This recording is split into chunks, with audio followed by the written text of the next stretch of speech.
Listen, life was never designed to be easy. Life is hard. Everything that you do in life is going to be hard. Work is hard. School is hard. Chasing your dreams is hard. Nothing will ever be given to you. Hold on, let me rephrase that. Nothing will ever be given to you for free. You're going to have to work for everything that you have and work even harder for everything that you want. Quitting isn't an option. Because if you quit, you're not only quitting on yourself, but you're quitting on everyone who loves you and has dreams of seeing you achieve your potential. Quitting never affects just one person alone. It's okay to fail though. But a lot of people fail one time and quit because they don't like the way it feels. It's intimidating and embarrassing. Failure is scary, but it's also necessary. Without failure, what is success? What did you learn? How are you going to get any better? It's like wanting to see results without having to do any of the work, which is never going to happen because failure, hard work, and consistency are what it takes to succeed. Now, I failed over and over in my life. And every time that I failed, I've learned from my mistakes. Every experience has taught me a lesson that not only saved my life, but allowed me to help others. See, prison didn't change my life. It didn't scare me into being better. I decided I needed a change. I wasn't where I wanted to be, and this lifestyle wasn't going to get me there. Even though I was grown, I was thinking like a child. I was acting like a child. I had a child's mindset. But once I changed my perspective, everything changed. What I used to envy started to motivate me.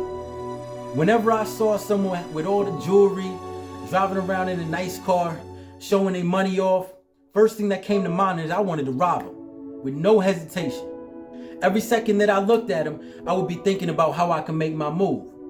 Now in that same situation, I'm happy to see that person doing well.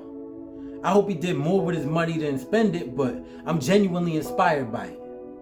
I don't want what he has anymore because the world is full of material things. And the things that I want can't be taken by force. They're taken by focus, hard work, and execution. Nowhere does it say that only one person can win, one person can be rich, or that only one person in the world is capable of living a good life. I finally realized that it's not about money for me. It's about the hard work. The hard work is what drives me. That's my passion. That's what gets me up on the days I don't feel like getting up. Because we all have days where we don't feel like it. But that's when we have to think about why we do what we're doing. And those reasons better be more important than you saying, I don't feel like doing this today. Those reasons better be more important than you saying, I need 5 more minutes, 10 more minutes. Because in order to give yourself 5, 10, or 15 more minutes to sleep or relax, you have to take those 5, 10, or 15 minutes out of your day. Whether it's work, family time, or whatever it is, but it's got to come from somewhere. There's only 24 hours in a day. That's 1,440 minutes. Once that's wasted, you don't get that time back. Time is undefeated. Now, even though I was facing time, I didn't want to waste any of that time. I might have been incarcerated, but I still had access to the same knowledge if I wanted. It took me 2 years to realize that I needed a change. I wanted more out of life than what I was allowing myself to have. Something in my mind finally said, this can't be it. I got my GED. I got a little job.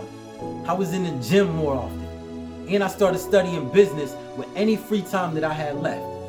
Even though prison was structured, I created a routine and implemented it into that structure. I've always heard people say, do the time, don't let the time do you. So that's what I did. Being in prison, you don't have access to a lot of the same things that you would have outside in the community. But those with ambition found a way to get by. Some were drawing pictures or cards and selling them. Some were washing clothes and sneakers. Some cut or braided hair.